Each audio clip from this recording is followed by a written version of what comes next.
Bwana Yesu asifiwe, na kualika tena mpenzi msikilizaji na mtazamaji wa channel yako pendwa Mkenga TV, uweze kuwa pamoja nami katika kipindi hiki kizuri cha siku ya leo. Kwa majina naitwa Pastor Zephania Mkenga. Barikiwa sana unapozidi kufuatilia vipindi hivi ukivitazama moja kwa moja kupitia channel yako pendwa Mkenga TV. Awali ya yote nikukumbushe mpenzi mtazamaji, usisahau kushare, comment, pia kusubscribe katika channel yako hii pendwa Mkenga TV. Kabla hatujaendelea na somo zuri la siku ya leo linalosema nguvu ya imani, nguvu ya imani iliyo hai. Nguvu ya imani iliyo hai, ni kualike tuweze kuomba. Mungu wetu na Baba yetu uliye mbinguni, tunakushukuru kwa siku ya leo pia kutupatia nafasi hii maishani mwetu. Sio kwamba ni wema sana mbele yako, bali ni kwa sababu ya upendo wako maishani mwetu. Bariki kila mmoja wetu. Bariki mpenzi mtazamaji anapokuwa akifuatilia kipindi hiki. Maneno ambayo ataenda kuyasikia yakawe na baraka ya pekee katika maisha yake. Asante Mungu wetu, kwa tunaamini utakuwa pamoja nasi kwa jina la Bwana wetu Yesu Kristo. Amina. Nguvu ya imani iliyo hai. Imani ya ajabu.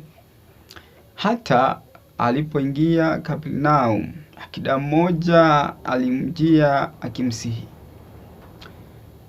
Ikiwa Yesu alishughulikia mara hiyo hitaji la askari mpagani wa Kirumi, hivi angeweza kupuuzia lako?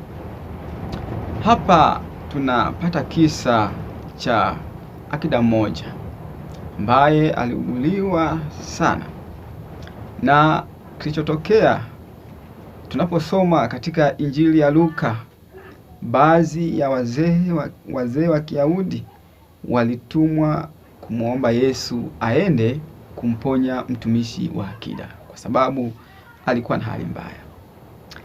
Baada ya kumpata Yesu, wazee walimweleza afisa wa Kirumi kuwa anafaa, anastahili huyu umtendee neno hili, maana alipenda taifa letu, naye ametujengea masinagogi. Ukisoma katika ile Luka 7:4 hadi 5. Kuondoa ubinafsi na kujishusha. Kwa upande mwingine, akida huyu alipomwendea Yesu hakudai chochote cha thamani nafsini mwake. Tofautisha wakati hawa wazee wa Kiyahudi walipokuwa wakimwendea Yesu Kristo na kumpasha habari za akida ya kwamba ni mtu mwema sana, ametujengea masinagogi, anastahili kusaidiwa, anastahili kufanyiwa huduma ya uponyaji ya mtoto wake ambaye alikuwa anauguliwa. Sasa basi, inakuwa tofauti kabisa na jinsi ambavyo anaenda huyu akida. Tunaona akida huyu alipomwendea Yesu hakudai chochote cha thamani nafsini mwake, bali alijinyenyekeza, alijishusha, aliondoa ubinafsi nafsini mwake. Alimsihi Mungu tu kwa ajili ya kupata msaada. Sikiliza mpenzi mtazamaji, hitaji la mtu kumgusa Mungu huonekana kupendezwa watu wanapokuwa katika mahitaji yao, wanapaswa kumpelekea Yesu. Badala ya kutaja wema wao au matendo yao mema, wanapaswa kujinyenyekeza. Nyakati ya pili na ile sura ya 20, tunamuona mfalme Yehoshafati alipokabiliwa na mataifa matatu yaliyomvamia. Hakumpelekea Mungu orodha ya matendo yake mema aliyoyafanya kama uthibitisho wa kumpa au wa kumfanya ili asaidiwe. Alisema tu, sisi hatuna uwezo juu ya jamii kubwa hii, wanaotujia juu yetu, wala hatujui tufanyaje, lakini macho yetu yanatazama kwako. Soma ile aya ya 12. Kutoka kwenye nafsi inayohisi hitaji lake, hakuna chochote kitakachozuiwa. Mpenzi mtazamaji, pende kutia moyo kwamba imani ya akida ilikuwa ni imani ajabu sana. Ni nguvu ya imani ambayo kila mmoja anapaswa kuwa nayo maishani mwake. Hitaji anallohisi mwanadamu ni fursa ambayo Mungu anaitafuta. Rehema ya Mungu ndiyo tumaini letu pekee, na hitaji letu ndiyo dai letu pekee. Tusijivune. Kusoma Mathayo 7 na mstari wa 22. Mungu alipokuja kutoka mbinguni hadi duniani, na kiasili alitafuta imani imara miongoni mwa watu wake, lakini hakuikuta huko. Aliikuta kwa mataifa, askari mpagani wa Kirumi. Ni jambo la kushangaza kidogo.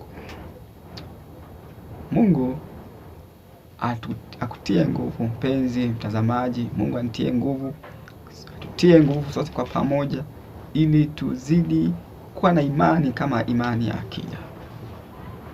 Hakuwa na mambo mengi. Hitaji lake alipeleka kwa Kristo, na Kristo aliweza kumtendea katika maisha yake. Hakuwa na mambo mengi ya kujiinua, hakujivuna, bali alijishusha. Imani ambayo inaweza kuwa na nguvu ya pekee katika maisha yetu ni imani ya kujinyenyekeza mbele za Yesu Kristo. Ni imani ya kujishusha. Mungu anataka tumpelekee mahitaji yetu. Mungu anataka umpelekee hitaji lako. Imani imara miongoni mwa watu wake, lakini alikuta huko. Alikuta kwa mataifa, askari mpagani wa Kirumi. Lakini pia tumaini pekee katika Mungu huleta jibu kamili kutoka kwa Mungu. Mungu akutie nguvu na Mungu akusaidie ili kujenga imani yako kwake. Kama ulikuwa haujaweka tumaini lako kwa Yesu Kristo, unasubiri nini?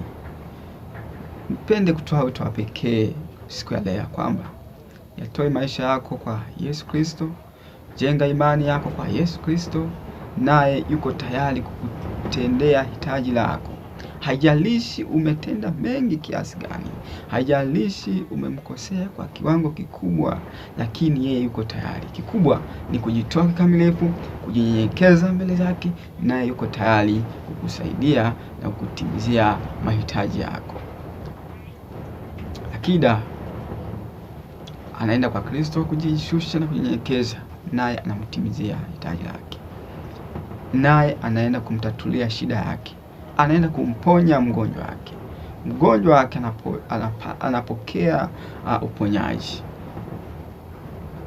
Pende kukupa pekee siku ya leo.